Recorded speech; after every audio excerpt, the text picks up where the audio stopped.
Good morning and welcome to the Sports Carnival, broadcasting live from the Trauma Center studios. Now for the guy who believes two wrongs don't make a right, but they do get you closer to even.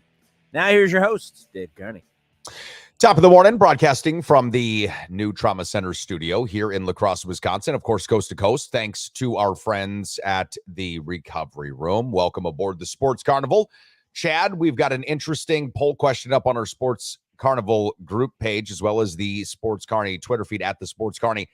What would be your preferred Super Bowl matchup? What would be the best Super Bowl matchup? The Chiefs versus the Eagles, the Chiefs versus the Niners, the Bengals, Eagles, or the Bengals 49ers? Take part in this morning's poll question. Climb our poll, if you will, at the Sports Carney, and of course on the Facebook group page, which continues to grow. Chad, this is one of those times in which we get to be wistful. We can, as fans, look at these teams and say, "Ooh, what if they were to play against each other in the big game, the Super Bowl," and still yearn for that before we actually see reality crash down our hopes in the championship games this upcoming weekend. But it's an interesting poll question. Let me ask you, what would be your preferred? I think I have an idea, but what would be your preferred Super Bowl matchup?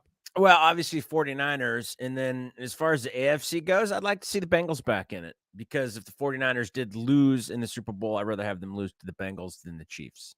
I like that. And of course, Joe Burrow, we got a big comp yesterday from Joe DeGuano, our Green and Gold insider. Joe Burrow reminds him the most of one of your favorite quarterbacks of all time, and that is Joe Montana. So yeah, Joe Cool, Joe Montana, and the 49ers, that would make an interesting sort of a pairing. And I think that either way, this thing is going to be epic. It's going to be pretty awesome. I would like to see the Bengals and 49ers as well.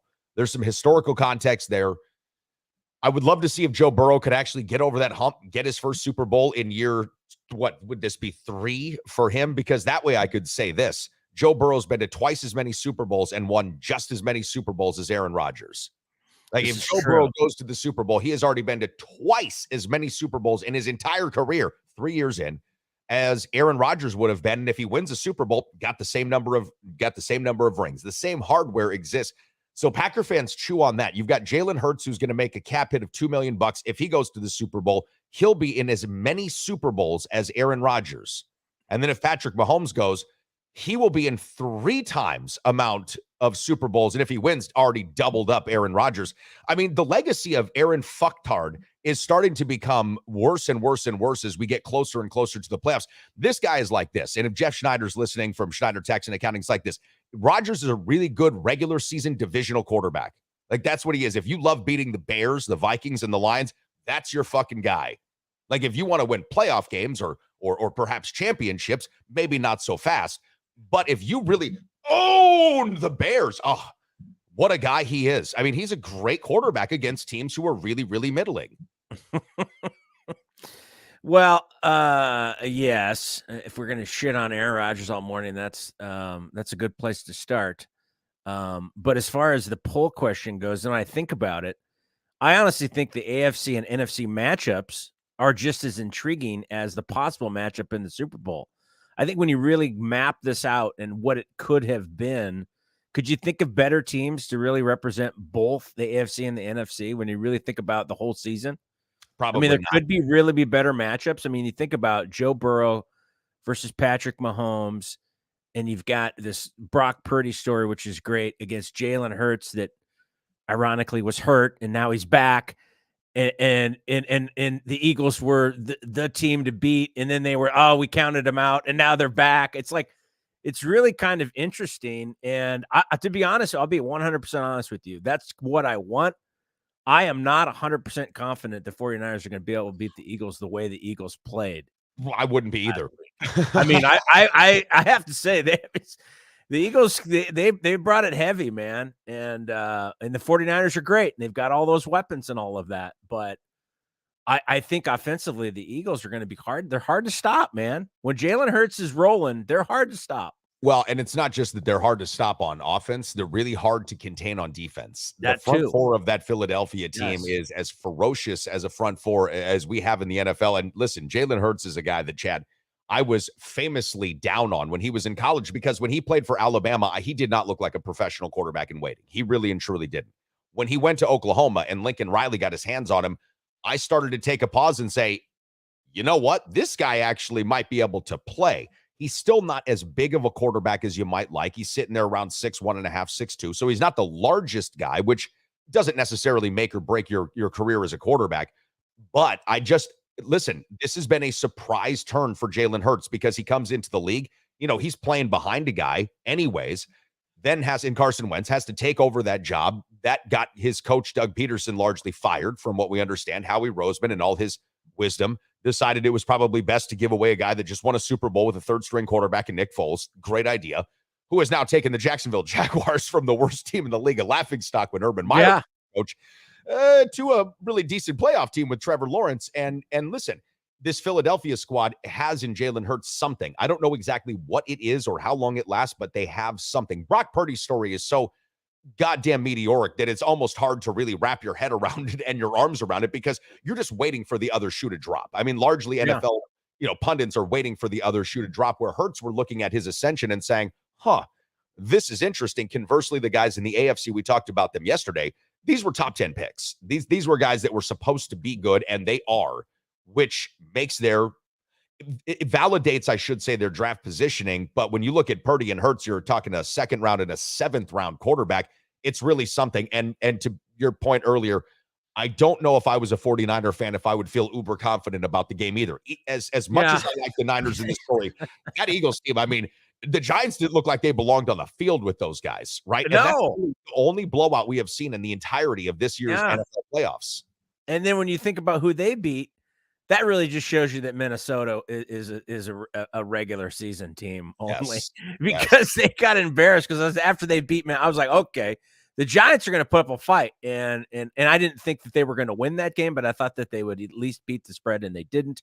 And that was the one that you and I lost. We both thought that was going to happen, and it didn't. But the Eagles dominated. And then really, when you back to your poll question, I'm vacillating here, back and forth. Jalen Hurts and Patrick Mahomes squaring off. Wow, that could be very intriguing as well. Yes, I mean, because you have similar quarterbacks where these guys are very creative, and once they get outside the pocket, who knows what happens, but yet they can stay in the pocket and punish you either way. Now, granted, obviously Patrick Mahomes with that injury, we'll see how much that hinders him this weekend, but wow, that would be an intriguing matchup as well. That's why I say right now, I don't think you can think of four better teams, because either way that it matches up, it's going to be probably a pretty decent game in the Super Bowl. At least I would hope so anyway. That's what it's shaking out to be. And I would hope for the same thing. We have had in the Super Bowl in the past, we've had some real clunkers. All right. Going back to our childhood, we've had some real clunkers in the Super Bowl, but I think they have become largely more entertaining over the last number of years, maybe the last decade or so, as parity in the NFL has really been forced, right? When we grew up, there wasn't free agency yet. Like, we didn't see that until I think we were, I was 12, I think, when Reggie White finally got free agency and then goes to the Packers because God told him to do so. Good call, by the way, Reggie. It worked out well for Green Bay. This new era of Super Bowl opponents, if you will, has largely given us some entertaining stuff. But you're right. I don't know that we can go wrong with this particular grouping of four. But to that end, I'd love to get your thoughts on it. Go to our Facebook page, go to our Twitter feed at the Sports Carney, and take this morning's poll question. I'll tell you when we come back who is right now in the lead as far as this poll is concerned. We'll also talk a little bit about the Milwaukee Bucks making some regular season, well, at least for this season, history for themselves last night in a huge victory over the Detroit Pistons. And Matt Janus, UWL head coach, is going to be joining the program coming up at 8:30. Matt's been on vacation chat in Florida, but we're still going to get his take on the NFL playoffs in general. And who would he like to see play most in the Super Bowl? Stay tuned. Sports Carnival coming back from the Trauma Center Studios, the new Trauma Center Studios powered by the Recovery Room. What can I say? The Recovery Room on 7th and Mississippi Street is not only my favorite bar in all of downtown La Crosse, Wisconsin, it's my favorite restaurant in all of downtown La Crosse, Wisconsin. Breakfast served 8 to noon, Saturday and Sundays, daily specials, incredible cocktails, and the best damn wait staff in the entire city. My buddy Matt knows how to treat you right, and that's why when you go to the Recovery Room on 7th and Mississippi, you're always going to have a great time and a great meal with a great cocktail. So if you haven't been in a while, or perhaps you're just regular and you want to stop in again, make it a thing. I'm there every single week. How about you? The Social Distancing Sport Association, or SDSA, presents guidelines to safer athletics. For example, when participating in basketball, remember the Harden rule. That's right, James Harden is a man ahead of his time. Number 1, when playing defense, that is if you choose to, keep 3 to 6 feet between you and your opponent. Never double team and always appear disengaged or aloof. On offense, be sure to isolate yourself from your teammates. Dribble the shot clock down, rarely pass, and finally take a 30 to 35-foot shot. This has been brought to you by Arm's Length Under Armour. Go ahead and play. Just stay at least an arm's length away. Broadcasting live from the Trauma Center studios. This is the one and only Sports Carnival. Hey, I bet you $100 you can't stop gambling. What do you say? You take me up on that? Yeah, I'll $100. I don't lay think it down. I don't. Well, I'll bet you that you can't. So I don't know if we'd be able to find any takers for that odd. I don't know who's going to lay off that money. Bet you can't stop gambling. No, I think that you won't be able to. By the way, BetUS, the official sportsbook provider of the Sports Carnival. Go to betus.com, enter promo code Carnival, and get yourself 125% free play deposit match. Again, betus.com, enter promo code Carnival, get 125% free play deposit match. I see that Rob Dog is up and at it. He's pretty peppy this morning. Rob Dog says, I mean, we'll be marked safe from seeing the Browns in the Super Bowl. I like the little innuendos here, because it's not being played at the masseuses anytime soon. I'm not entirely sure that's the way that you spell masseuses. Also, you spelled buried wrong the other day on your Instagram feed, Rob. Buried is with a U, not an A. It's not buried, it's buried. So I'm not entirely sure that is masseuses. But I think he's having a conversation with himself. Valid question. Does Justin Fields go to Chicago if the Bears draft him Mahomes instead of Mitchell fucking Trubisky? I love that. Yeah, good. Great nickname, but no, obviously is the answer, because why would the Bears have drafted a quarterback if they drafted? Well, at least you're not obsessing about a shitty team or anything. Indeed, positive. Indeed. And it's not like we're going to sit here and talk about the Packers all morning, who are a great team, underwhelming this season only. And Chad, there's nothing like living near Titletown, because when you do live near, Weeville, as I like to call it, where we do all the good work until they fuck it up, it's easy to see how the Bears are terrible. We own them, and yet our own team, the Green Bay Packers, has zero flaws, has never made a misstep. And, largely when they do, it's somebody else's fault, not our own. It's kind of like holding a gun, right? You've got a gun with one finger pointed, but there's always 3 pointing back at you, okay. All right. We don't want to get too far too fast on this Bears suck thing. The Bears have made the playoffs a couple of times in the last few years. Mitchell Trubisky actually made the postseason as opposed to Justin Fields. I mean, ponder that. And I don't mean... Yeah, but the reality is nobody gives a shit unless you win championships. I mean, at least the divisional championship, conference championship, and then ideally Super Bowl. You know what I mean? That's really what people want. That's what fans want to see. They want to be able to hang their hat on it. Look how long.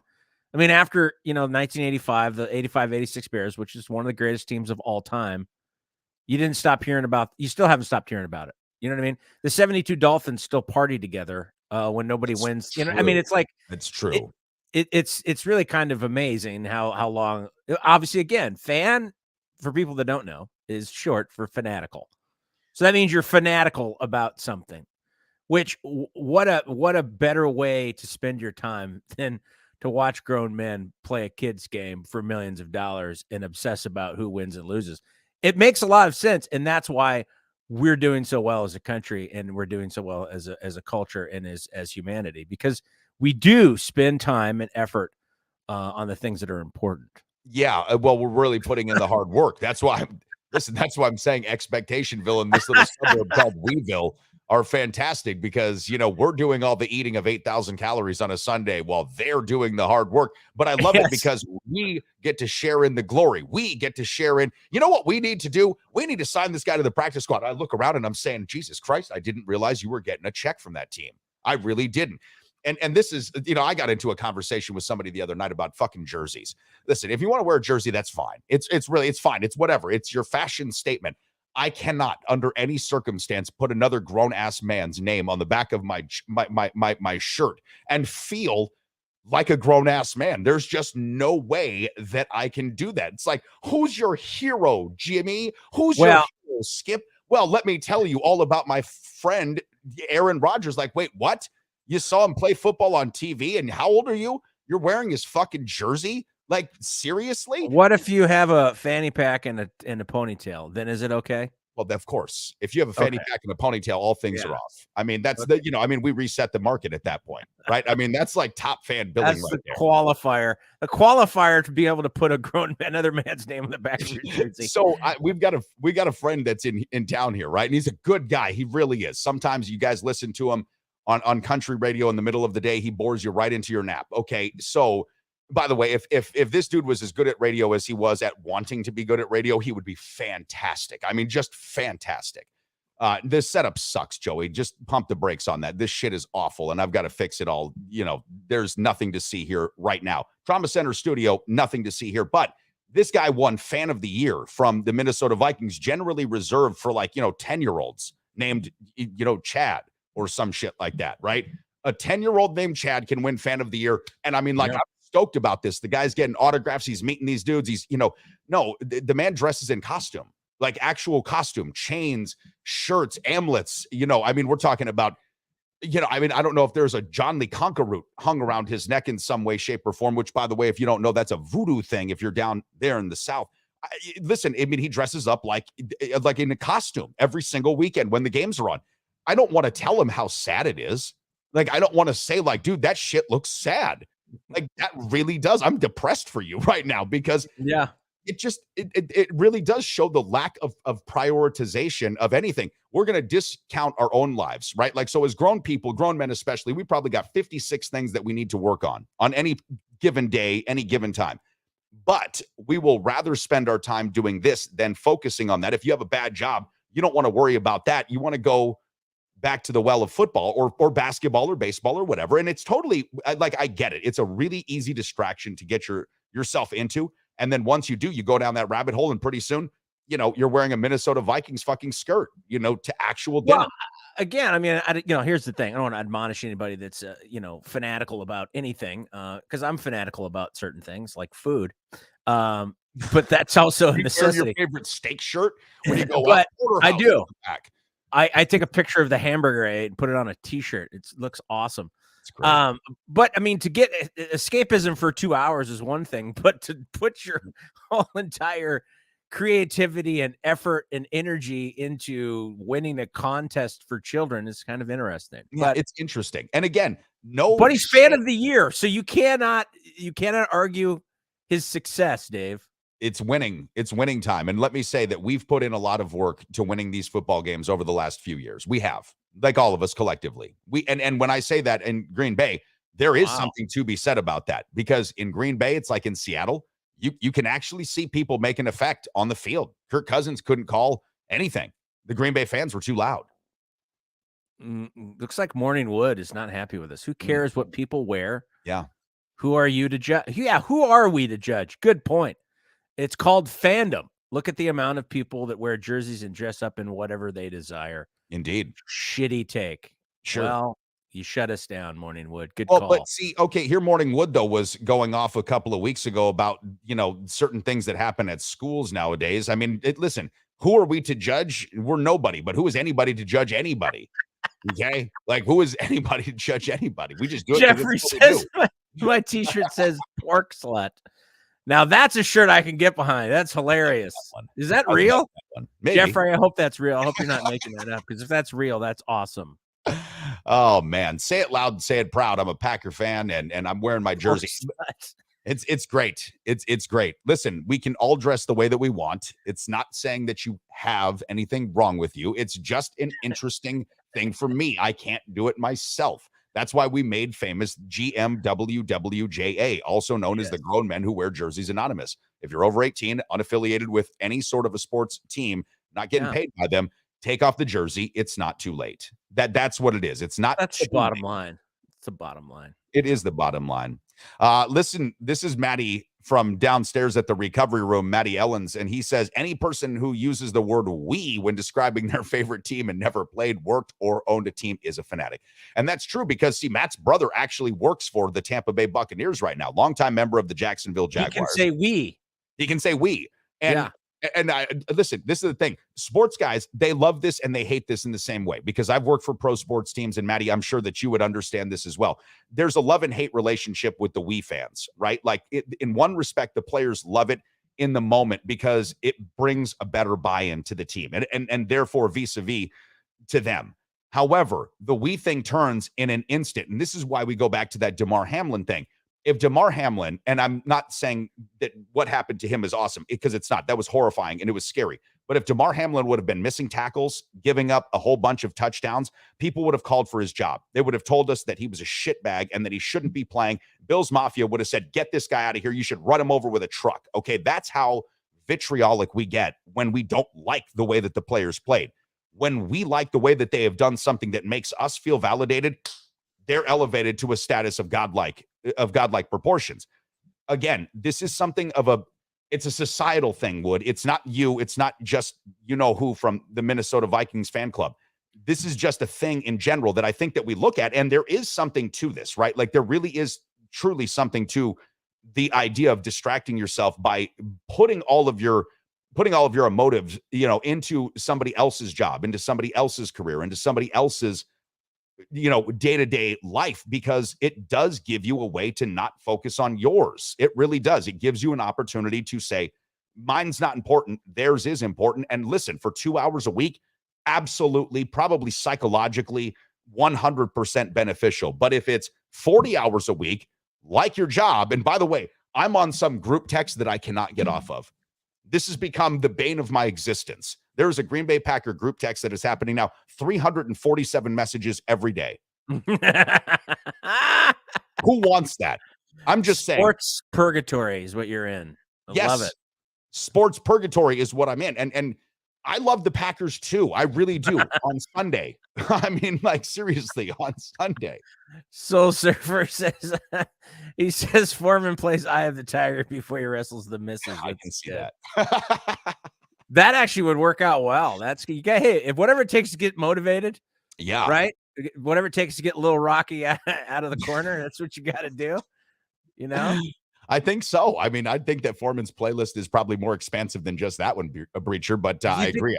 There's a workout montage before that, because there's always a workout montage before Rocky fights again. See, like he does one fight and loses, and then there's a big old workout montage. He's chasing chickens and whatnot. Yes. And, lifting up farm equipment and whatever. And then he gets back in the ring and then he wins every time. It works out every time. It's amazing. From Rocky 1 to Rocky 4. So from the streets of New York to I don't know where in Russia, you've got him chasing the chicken. And also, by the way, little known fact, that's where the term choking the chicken comes from. Just saying. And then you've got him in Russia lifting up big piles of wood, which let me just tell you, as a Stallone fan, that was satisfying. Like, I don't know why, but when I was little, I thought, man, this really makes me feel patriotic. He's lifting up wood in Russia. This cheating fucking Ruski is trying to take away and killed his friend, take away his livelihood. Yeah. Oh, go for it.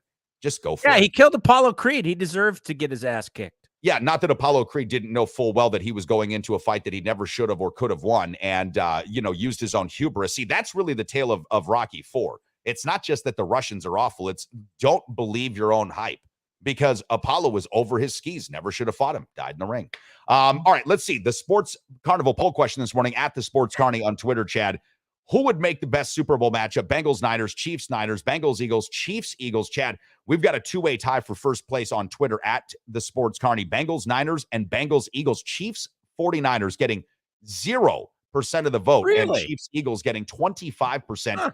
That's on our Twitter feed. Now, jumping over to our Facebook group page here, where we've now got 326 members and counting. 44% say Bengals, Niners, 33% Bengals, Eagles, 12% apiece essentially for Chiefs, Eagles, Chiefs, Niners. I think there is some Chiefs fatigue. It feels like there is Chiefs fatigue. It could be a little bit. I think that sometimes people like to see new faces in there, right? You want to see new faces. You want to see new storylines, that kind of stuff. And that makes sense.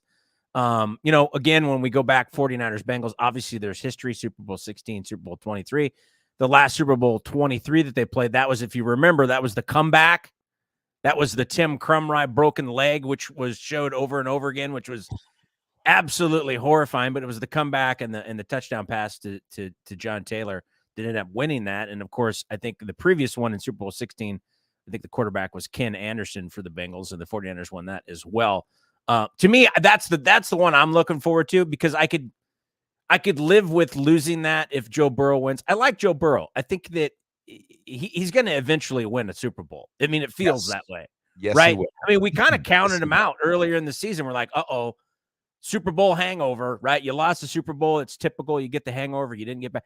And now look at the position that they're in. But again, I'm still a little bit trepidatious in thinking that the 49ers are going to get past the Eagles. I just don't know if that's possible. I hope it is. I really do. I think it's going to be a good matchup. But if last week was a test for Brock Purdy, this is really going to be a test for Brock Purdy. No doubt. And listen, Philadelphia all season long has been the cream of the crop in the NFC. And we question the legitimacy of their team at times when they're playing who they're playing. And the NFC East this year was markedly better. 3 NFC East teams were in the postseason, just one left.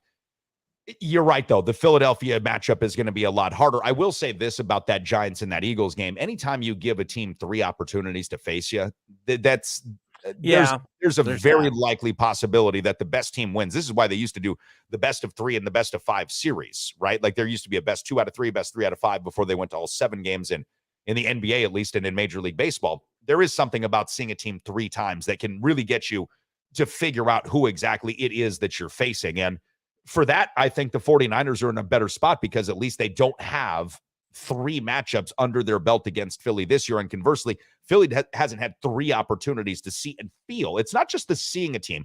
We can watch these guys on tape all we want, right? We get dressed up in our costumes. We sit in our rooms and we watch the tape. We break it down with our outfits on like we should. But like we should. But we don't get to feel those teams. And I think that once you're actually, it's like anything. Once you're hit in the face by Goliath, as David, you're no longer as scared of that because you see what it is. And if you're still standing at the end of it, you're like, okay, I didn't die. Sweet. Let's go back out there and give these guys another go. That's where I think the 49ers are going to have a bit of an advantage over a team like the Giants. At the same time, Philadelphia is playing the kind of football, the quality kind of football that they seemed to have been playing all season long. And this is the big difference between a team in the Eagles and, let's say, the Vikings, right? The Vikings beat nobody by more than a point or 2. I mean, a few points at most. The Eagles have fucking rolled people this year. I mean, they have absolutely rolled people this year. Yeah. And if you're going to be a good team, and Joe DeGuano, our Green and Gold Insider, he called this out a couple of weeks back. If you're going to be a good team, you have to beat some teams by a lot. You actually have to lay the AKA morning wood on teams that are not your equals. You have to be able to do that. And if you can't do that, then you're technically not a very good team despite your win and loss record. And that's what Philadelphia largely has done this year. In instances where they've been given the opportunity, they've pounced and they have pounded. And they did so against the Giants. I tell you, I put together a 2-team teaser, Chad. I won my straight up bet with the Bengals covering against the Bills this weekend. But what I did was I added 6-point teaser to that particular game with the Giants and the Eagles. And I thought, it didn't help. No, I thought there was no way the Giants are going to lose by 14 points. They lost 38-7. I mean, 38-7, they got absolutely rolled. So Philadelphia is a tough team. This is a real opponent. And I think that if you're an NFC fan, if you're a 49ers fan, you should be concerned. But at the same time, I don't want to overplay the whole narrative thing, the story thing, okay? But if you're going to tell me that there's a better story than Tom Brady, a better story than Aaron Rodgers, it's then Mr. Irrelevant, Brock Purdy of the San Francisco 49ers. From out of nowhere, he comes to resurrect the 49ers, the third-string quarterback. Last guy drafted. I mean, books will be written about Brock Purdy if he wins the Super Bowl for the 49ers, because this would be the kind of magical honeymoon ride towards a Super Bowl that we have never seen before. We haven't seen a rookie quarterback under any circumstance come in, never lose a game, and take his team all the way to the Super Bowl and win it. That's just something that we have never seen. If, in fact, that does happen, I'm sorry, Chad, you can call the narrative writers at the NFL and start to ask them what the fuck. Like, really, what the fuck? It's a good story. Is it Shia LaBeouf that ends up playing him in the movie? Remember, he played Beggar Vance or whatever. Or he was in Beggar Vance. He'd be perfect for that. Yeah. I do think if they're going to win, though, Christian McCaffrey has to show up this game. He's got to do a little bit better than he did. Obviously, they got held down when it came to the run, and they really need to be able to run against the Eagles, which is going to be a tough task. And they have all those weapons, and they can do so many different disguises and so much movement, and it's awesome to watch. Right? Shanahan puts together a great game plan. He does. And D'Amico Ryans is great on defense as far as their coordinator goes, and I think they're going to probably lose him to a team as a head coach, which is unfortunate, but good for him. Yeah, this is going to be a challenge. It's going to be a challenge, and I think that if he walks away with the win, the great thing about Brock, if you're Brock Purdy right now, you win either way. You can't lose. Even if you lose, you've still won. I mean, you still are the talk of the NFL. You are a rookie. You are Mr. Irrelevant. You've gone way past expectation already. So anything that he does on top of what he's already done is just all gravy, don't you think? Well, yes, of course, it's all gravy, and it's kind of like our gravy train, this morning kind of running a little dry because I forgot to send Matt Janus the link, but don't worry, I just did right now. He's going to be joining the program in just a few minutes. So, yeah, the gravy train for Brock Purdy, it doesn't matter where it stops, because he has just done so many things this year that you have to look at and just say, wow, this was fantastic. This guy was otherworldly. This guy was exactly what the 49ers needed. And I think that this is then becoming, a question for 49er fans. And perhaps we tackle this in the weeks and months coming ahead. What if, in fact, Brock Purdy wins the Super Bowl? Okay. Even goes to the Super Bowl. Do you move on from Trey Lance, the guy that you just spent enormous draft capital to get? Do you move on from that guy already? Because if Brock Purdy wins the Super Bowl, I have no idea how you go away from this guy. I really don't. I don't either. And then I think the other thing is, just speaking of the draft in general, does it make you look at the draft completely different? Is there value everywhere? Are you missing some players? Do you need to do better research? I mean, to be Mr. Irrelevant and to be this good, I mean, what a deal the 49ers end up getting. Wow. Amazing. I can't believe it.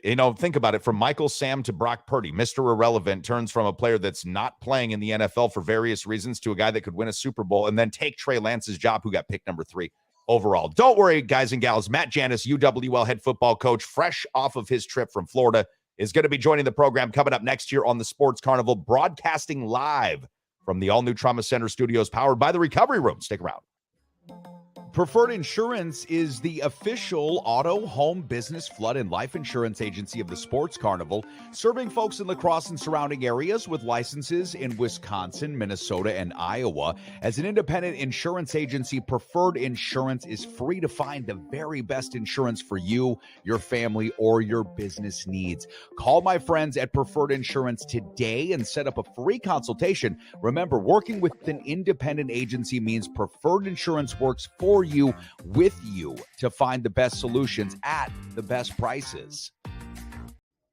Now more than ever, if you're looking to buy or sell your first home or perhaps an investment property, you need a full-time dedicated real estate agent who is up to date on all the latest trends and analysis and is ready to give you the kind of service that you deserve.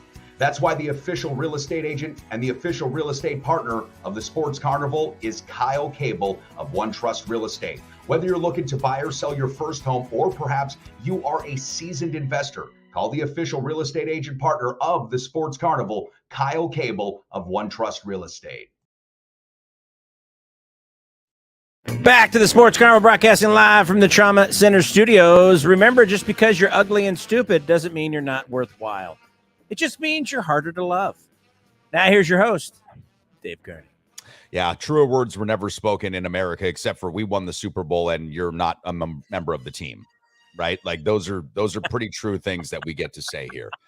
All right, here we go with somebody who is a member of an actual team. Can we us up all we want? As a matter of fact, we are the experience in lacrosse. Hashtag the experience. It is the WIAC Coach of the Year. It's the guy that's taken the Eagles to back-to-back playoff appearances, and he's now, I'm sure, freshly tanned from Florida. Matt Janus joining the program. Buddy, how was the trip to Disney World?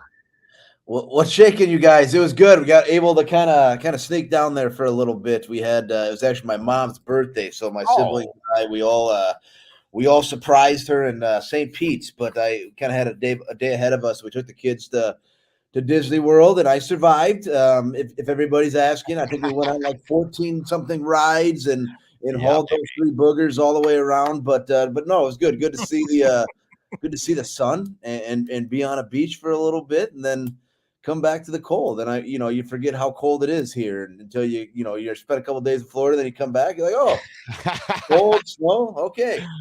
Coach, important question, real quick, Coach. Did you have a Mickey Mouse ice cream sandwich? Because those are awesome. You missed out on that? We got in there early entry, and then I just led everybody to get on as many rides as we possibly could fit in before we lost them. And then I hammered some chicken tenders that were really good at about halftime, and so just hammered them and it fueled us up. But no, we didn't. I didn't have we didn't have much ice cream in there. We got like this, I don't know, this popcorn thing that we just kept refilling, and so ate a lot in the park, but no Mickey ice cream sandwich. No, well, next time.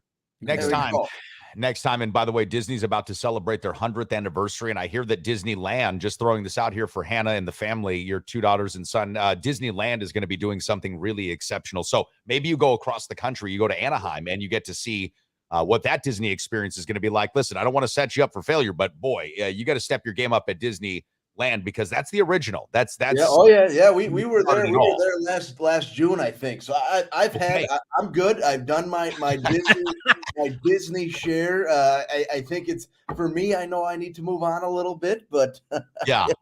Let me ask you real quick as well. When does that trip come up to Europe? Because you guys are going over to Germany, I think pretty soon.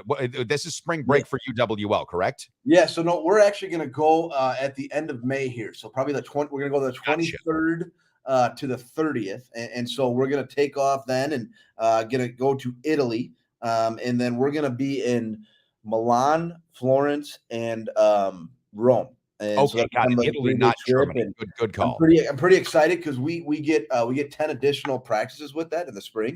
So our guys are going to start. We're actually going to start our spring ball probably a little earlier than we usually have, and then we're going to essentially be in practice from like March 20th, almost all the way until we leave on that trip. So it's going to be great for our team. It's going to be huge. We got 86 guys signed up, which is essentially, with the exception of like 3 or 4 guys, our entire roster is going to have that. So it's going to be an awesome trip. And it's obviously huge for our development as a football program and to get those extra practices and to have that, but also huge from obviously what everybody knows, a team bonding experience. I mean, these guys are going to go see Italy with their best buddies. I mean, and a lot of their best buddies. I mean, I still haven't figured out the logistics of how we're going to travel around. We have parents with us.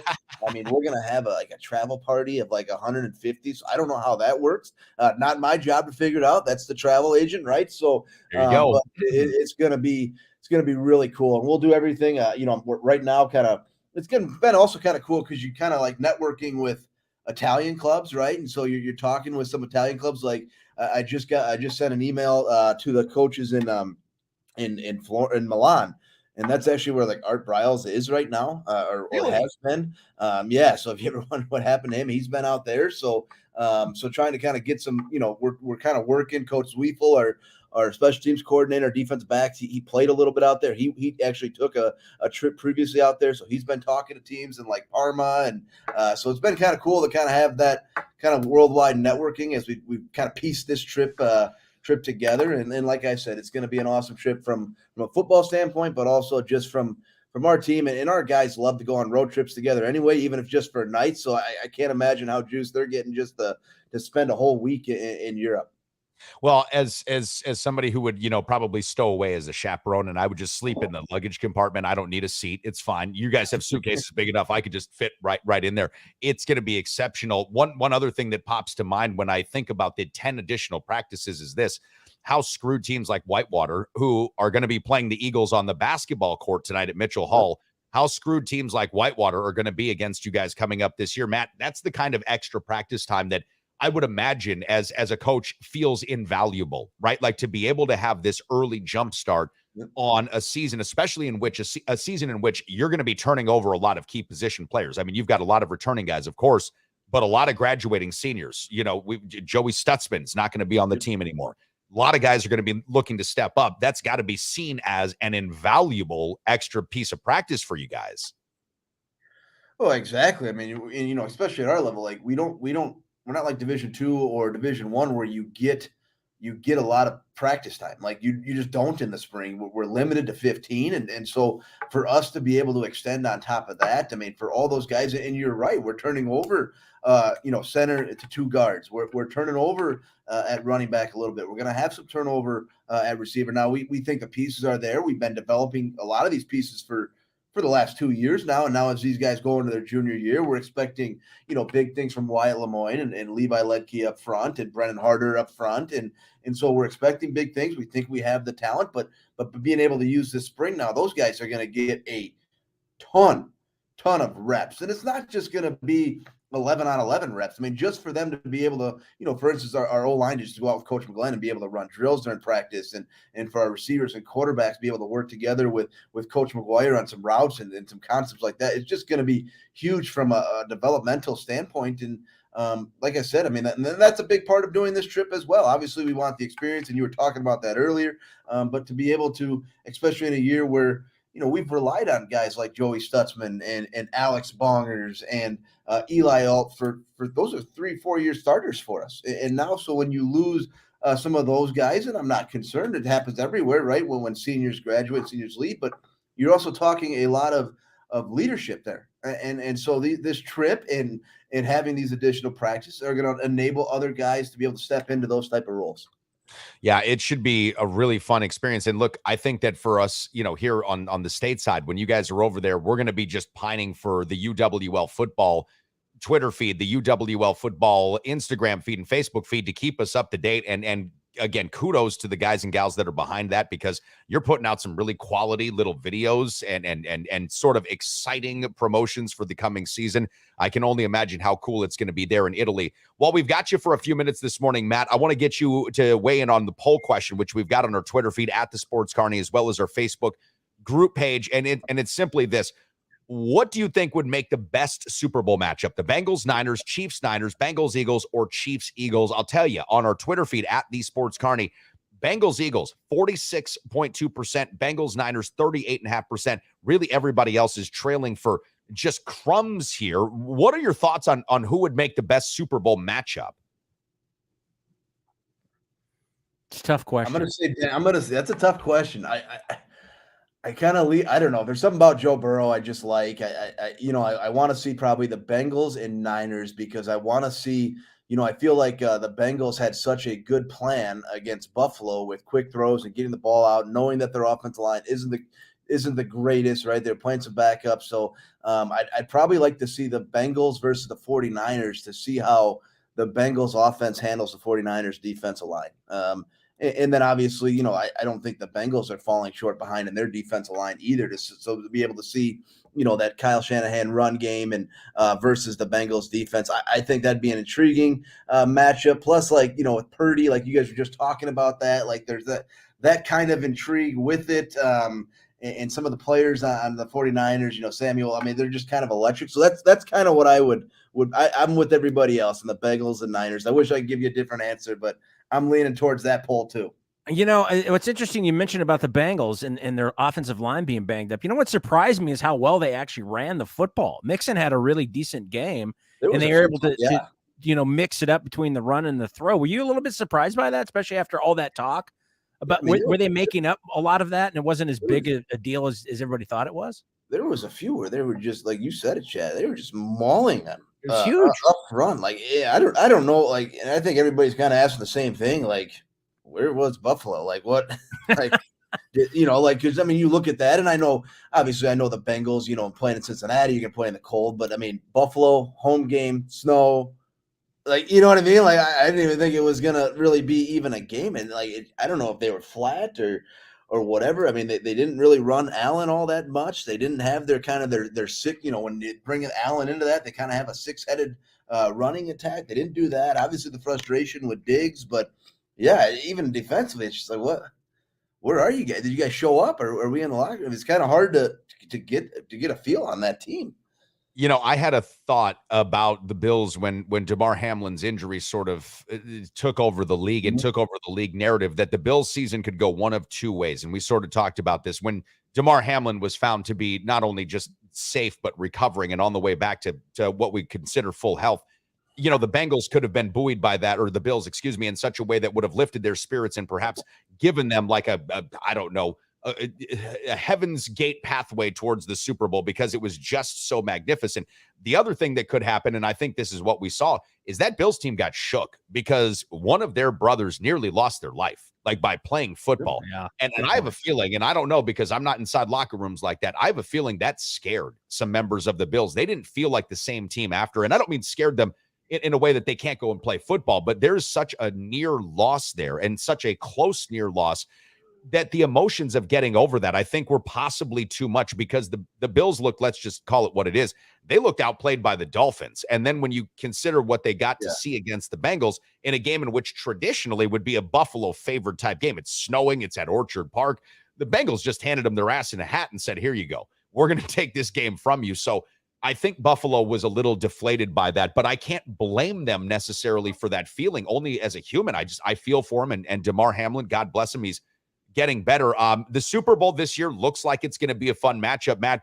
We'll talk about it next week on Tuesday when we have you back, and we'll see who wins the AFC and the NFC championship game. Then we'll know who is going to be the actual opponents in the Super Bowl. I'm also going to be curious to see what all of our thoughts are on the new flag football version of the Pro Bowl, because it's so it's so about time they did this. I couldn't stand another year of non-tackling in the Super and the Pro Bowl. And so that's going to be really fun too. Matt, have a great rest of your day. Thank you so much for jumping on the Sports Carnival with us this morning. We appreciate you, and go Eagles, buddy. Thanks, guys. Appreciate it. Go Eagles.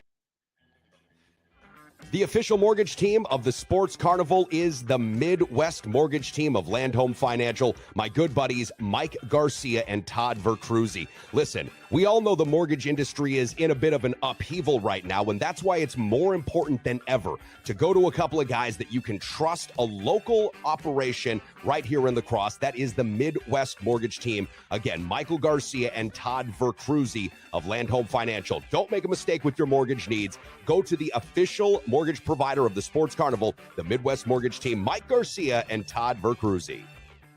Hey, it's Todd Vercruzzi's Hot Tubs and Jacuzzis with a big announcement for the next 2 months. When you buy a hot tub or jacuzzi, you get a pair of tickets for the Big Couz's Booze Cruise. Headed to Cabo. So sop that mop and then come pop a top with me, the Couz. Sop that mop is slang term for wet bush. Back to the action live from the Trauma Center studios. This is the Sports Carnival. Mario Andretti once said, if you have everything under control, you're not moving fast enough. Now here's your host, Dave Carney. So correct me if I'm wrong. Mario Andretti drove a car, correct? He did. Formula Okay. One, Is that- if I'm correct. That's okay, and that's a little more impressive. Do you consider driving a car an athletic sport? I think it's an endurance sport, and there's probably a lot of endurance involved, but Yes. athletic, I think, is a bit of a stretch. I feel like it's a fighter pilot. The way that I feel about auto racing now is I feel like it's a fighter pilot, right? You take incredible, death-defying risk. You have to be extremely mentally acute, like extremely mentally acute in order to do that. But you can be trained into that. Like you can be taught how to do that. Like that's something that if you took 100 kids and gave them all the resources at your display, and say you had unlimited resources, right? And you gave them all the right cars. Like Jeff Gordon grew up because he's a little Richie Rich with all of these tools, all these toys. It feels like auto racing is something that if you had 100 kids, you could probably turn 70 of them into professionals. To what level? I don't know, but you could probably get 70 professionals. On the other hand, with real athletics, you could not take 100 kids and make 100 or 70 professional soccer players, baseball players, basketball players, or football players at any level. You would just never have the success rate that you would have with auto racing. So because people push back on this, and there is an endurance factor. You have to be fucking almost crazy to get behind the wheel of those cars because they go so fast. I was in one of those at the Las Vegas Speedway. We had some radio thing back in the day, right? And you get to go on that track and drive in the car. Dude, it feels like you're in a fucking jet airplane. It really does. It is crazy fast. I just don't find it to be an athletic sport. So I look at auto racing like I do fighter pilots now. Death-defying, really interesting, really skilled. But if you gave me 100 people, just like you would get in the military, you're going to get about 70% efficacy on your training and getting them into a pilot's, seat or into a car to make it a win. I think it's more of a skill position or a skilled sport, if you will, if you're going to call it a sport, than it is an athletic sport. It's kind of like golf. Golf is more about skill than it is about quote unquote athletics. Obviously, that to a degree, there is some athletics to a degree, but yeah. And then I think with auto racing, just like any other kind of racing, motorcycle racing, all that, there is a huge endurance factor to it. Absolutely, it takes a toll on you to be in your car that long, driving, taking a left turn. In Mario Andretti's experience, it's different because it's Formula One squirrely. There's a little bit more driving involved. It's not just going left. Right. I mean, with your blinker on the whole way, not to be right, to be left. Listen, it is an endurance. I don't take anything away from it. Death defying. And that's why I say, like fighter pilots, you get into a cockpit of an F-15 jet. Don't tell me that that's not going to get your blood pumping, right? Like, I mean, I even watch. Oh, it's awesome. Trailers. Yeah. I watch the trailers and I won't see the movie because I just won't see it. But Top Gun Maverick, I watched some of the way that they filmed that particular movie, and getting into the cockpit with these guys. It's pretty remarkable. It's pretty remarkable. Joey Miller's checking in, says, as someone who has raced for 3 years, it takes the right mindset for sure. And Joey, you need to hook us up with an opportunity to get the Sports Carnival logo on your car coming up this year. A couple of years ago back, Chad, the company that I was working for wouldn't be able to pony up the whole of a $50 donation to put on Joey's car to have our particular call letters on his car. I did. I sent him a check. I thought it was worthwhile. So we did. We had the station's call letters on Joey's car for at least a time. Joey, we need the Sports Carnival's logo to be on your car, and I'll send you that check as well. Listen, Matt Ellens from the recovery room checked in. I know you had this up. I want to bring this back. And he said, would Coach, and he means Coach Janus, have used the disrespect of a possible neutral field the same way as Burrow and the Bengals did? Well, listen, it would have been a motivation, you mean? As a motivation. Yeah. So if the Bengals and Chiefs, or if the Bills and Chiefs would have met in the AFC Championship game, that would have been the neutral field, right? Like, so that was the neutral in Atlanta. Yeah. In Atlanta. So that would have been Bills Chiefs in Atlanta. That's an interesting question. I think that, the NFL, and if you're the Bengals, you're probably feeling the same way. The NFL did what they could. The Bengals, I'm sure, said, hey, listen, this is what it is. But at the same time, you were beating that team, and you probably would have won that game in Cincinnati. You probably would have beaten the Bills, and therefore you may have had a chance to up your playoff positioning. That's an interesting question. I'm sorry we saw that late, Matt, because that would have been one to pose to Coach Janus. I tell you what we'll do. I'm almost 100% sure, and we'll have to text him later today, that Coach Mike Schmidt, Northern State Wolves head coach, is going to join us tomorrow. We'll ask him about that because he, of course, was the former coach of the Eagles and worked with Matt for a lot of years. He'll give us Matt's take too. How about that? Yeah, and I do think it seemed like, if I recall, I did read an article or something, and there was some kind of response from Joe Burrow about that specifically, and that he was motivated by that, and he said something about, well, you can cancel your tickets or get your refund back because you're not, if you bought your tickets in Atlanta, guess what? You're not going to see a game. So, and Joe Burrow, what I love about this guy is not only is he's Joe Cool and he's unflappable on the field, but he's confident, but he's borderline cocky. I think one of the report, I think it was Aaron Andrews, asked him about the window. We talked about it yesterday with Joe DeGuano, and he said the window is open as long as I'm playing. He said my whole career. Career as long as I'm on the field, the window's open. Yeah. That's a pretty cool statement. Now, can he back that up? That remains to be seen. But to have that kind of confidence at this age is pretty impressive, and especially when you're able to back it up on the field, which thus far, for the most part, has been able to do. Been to the Super Bowl, now going to another AFC Championship. If they win and go to another Super Bowl, even if they don't win the Super Bowl, we make fun of the Buffalo Bills, but going 4 years in a row is impressive, no matter how you look at it. No doubt. I mean, really, when you really think about that, that's kind of a shame they didn't at least win one of those. Fucking Scott Norwood. Can you believe it? I know. But that was one of the greatest runs in sports, but doesn't get any credit because they don't have any hardware. Yeah, it's, Minnesota Viking fans are probably cringing all around the region right now because they've been to Super Bowls. They've been to those games. They haven't been able to win them.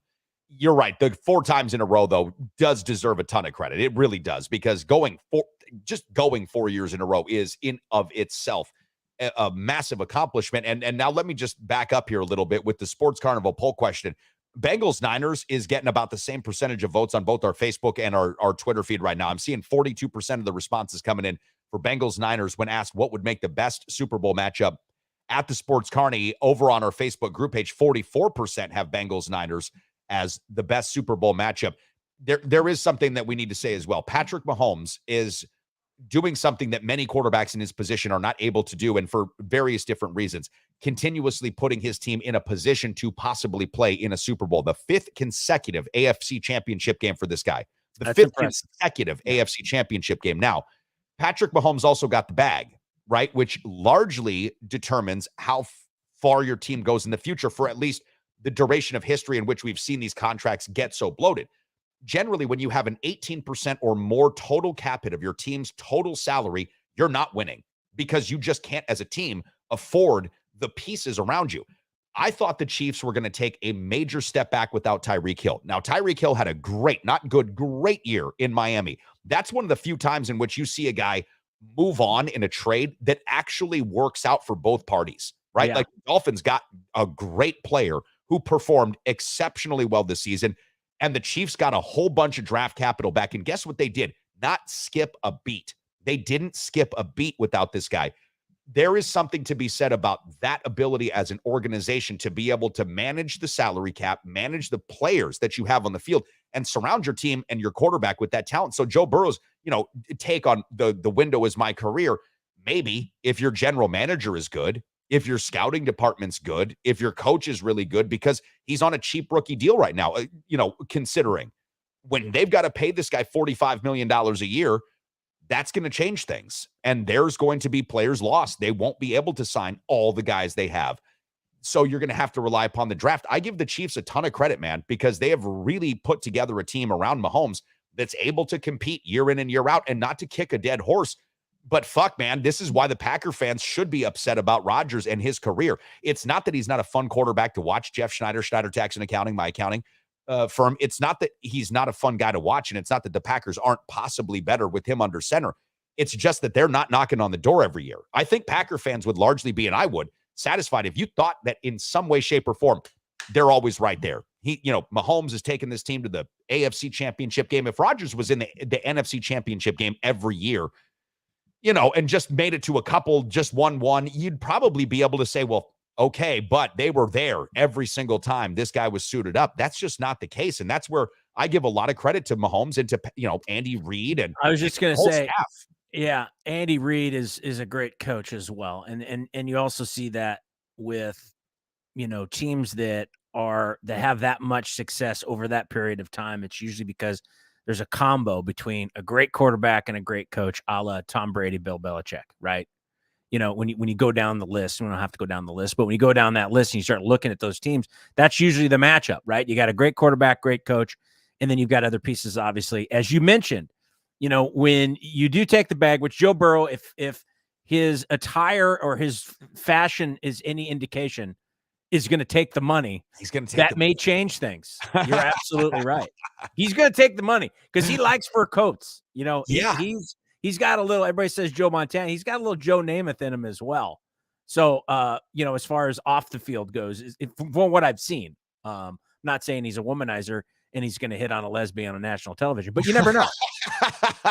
That was awesome. He was so drunk when he did that. I just want to kiss you. Oh, Susie Colbert is cute, but I don't think he realized she swung for the other team. Probably not. And you know what? To his credit, he probably thought, even if she did, not my problem. I can make He's this. He's like, I'm Joe Namath.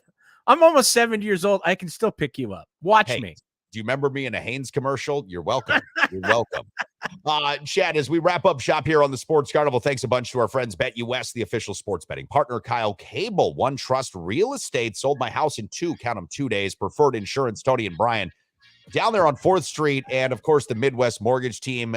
We've got Sean O'Neill, the O'Neill Law Firm, and Joe's Helping Hands Landscaping. Bucks beat the Pistons last night, 150-130. Badgers lost to Northwestern, 66-63. And by the way, the Bucks made their self a little history in the regular season of this year. Anyways, Chad, 83 points in the first half of that Bucks game for them last night. The most points they have scored. 150 to 130. 150 to 130. It reminds me of the Denver Nuggets and, like, let's say, I don't know, the Phoenix Suns from 1988 when Doug Moe was coaching.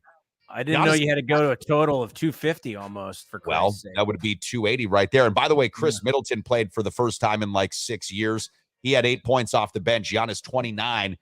The Bucks are awesome, and hopefully Middleton continues to stay healthy. It was nice to see him play a game of basketball as opposed to a game of street clothes. All right, guys and gals, have a great rest of your day. Thanks for being with us here this morning. We'll be broadcasting live from the all-new Trauma Center studios once again tomorrow, and 99% efficiency on getting Matt and Mike on the show on the same week over the last 2 weeks. We'll see if we can hold that to form tomorrow. Mike Schmidt will be our tentative guest tomorrow at 8:30. Take care, guys.